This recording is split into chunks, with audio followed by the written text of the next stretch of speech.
What's happening, people? Back with another reaction, back with some more Kajagoogoo. And indeed, I wanted to give a big shout out to Han Solo, who had provided not only the Greatest Hits album, but has provided a number of their regular albums. And I figured it's been so long since I've been back to them, why don't we just start a proper album, and that might help me stay on task a little bit better with this deep dive.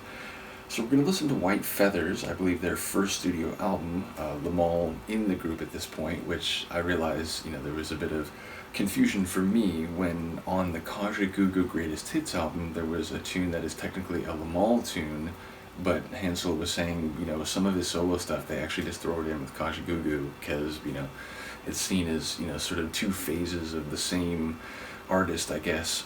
In any case, I noticed in the folder that Han Solo's made available, the first tune is what we're going to listen to here, which is, it's the title track, White Feathers, and the second tune is Too Shy, which we've already heard, though on the Discogs master release it says Too Shy is first, which again we've already listened to, and then White Feathers is second. So either way, White Feathers is the tune to go to here. But yeah, it was a little confusing because, often Discogs will have for the master release whatever the original, like the first, edition of the release. So maybe this is a later one. Either way, yeah, White Feathers, there's a poetry to the imagery.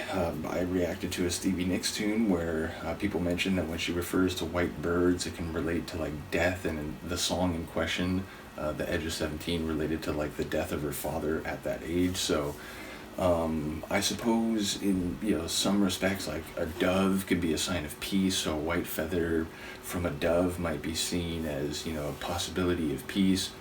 But again, it seems like white birds and white feathers can mean a great many things, including those quite divergent. So yeah, I wouldn't expect it to be overly heavy, just based on the handful of Kajagoogoo tunes I've heard, which is maybe 6 or 7, maybe it's 8, something like that.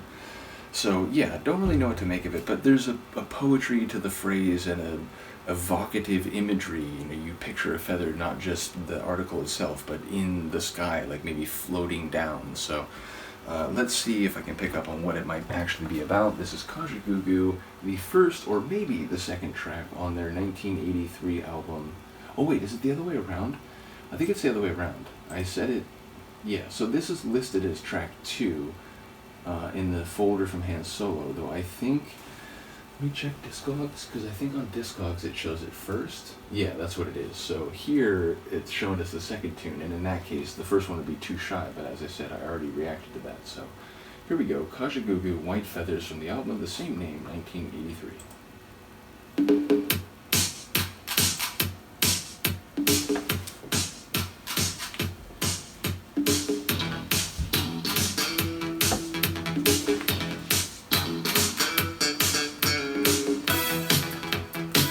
Got a bit of that synth funk. It was making me think of Dolby straight out of the gate. Get it in a bit. When love takes hold again, controlling how you feel about me, about me. I've got these friends who bring flowers forever in my way, and next thing you know me like celebration day. So listen, simmer, you can't like tell this. apart that weight. So heavy on my heart, 'cause they've been here for years. Friends of mine, white feathers. They've been here for you.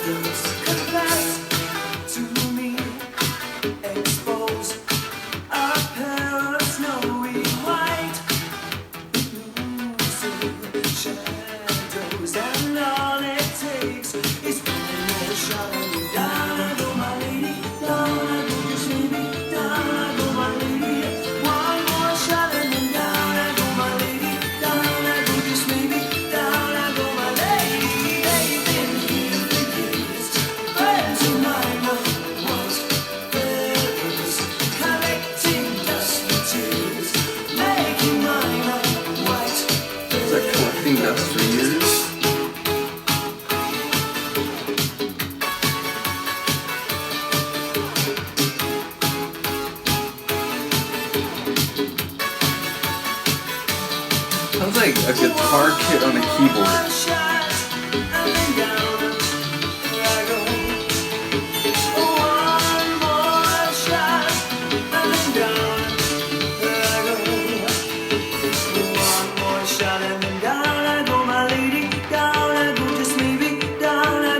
I like this vocal run.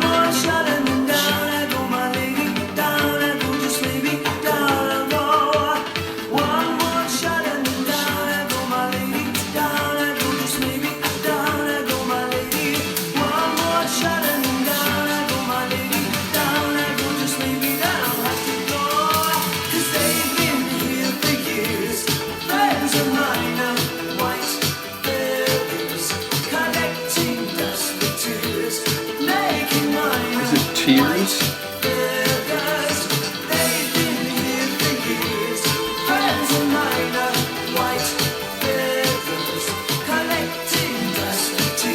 With tears.